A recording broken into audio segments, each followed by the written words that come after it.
সালামুন আলা নূহিন ফিল আলামিন, সালামুন আলা নূহিন ফিল আলামিন, সালামুন আলা নূহিন ফিল আলামিন, সালামুন আলা নূহিন ফিল আলামিন, সালামুন আলা নূহিন ফিল আলামিন, সালামুন আলা নূহিন ফিল আলামিন, সালামুন আলা নূহিন ফিল আলামিন, সালামুন আলা নূহিন ফিল আলামিন, সালামুন আলা নূহিন ফিল আলামিন।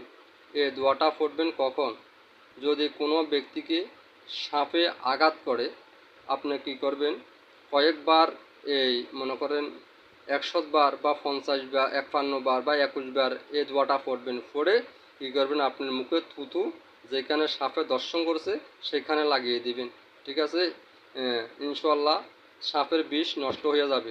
এরপর আপনি মেডিকেলে নিয়ে যদি আপনার সন্দেহজনক হয় কী করবেন, আপনি সেটা সুই মারেন। ঠিক আছে? এখন আপনার বাড়ির থেকে মেডিকেল বা অনেক দূরে আছে। ঠিক আছে? এখন যাইতে বা 100 টাকা গাড়া বা ভাড়া লাগে বা 500 টাকার ভাড়া লাগে, অনেক দূর দূরান্ত 5 কিলোমিটার 10 কিলোমিটার দূরে যদি হয়, তারপরে আপনি রুগী তো এখানে সাপে কামড় দিছে, আপনি কী করবেন, আপনি তখন এই দোয়াটা পড়বেন। এই দোয়াটা পড়ে থুতু লাগা দিবেন রুগীর যেখানে সাপে দর্শন করছে সেই জায়গায়। ঠিক আছে? আর যদি কোনো সাপ দেখেন, বড় ধরনের সাপ দেখলে আপনি ভয় পান, ঠিক আছে, আপনার মারতে ভয় হয়, আপনাকে সবল মারতে চায়, ঠিক আছে, তখন আপনি এই দোয়াটা পড়বেন।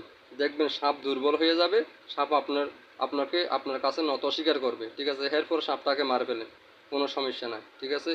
আল্লাহ হাফেজ, আসসালামু আলাইকুম।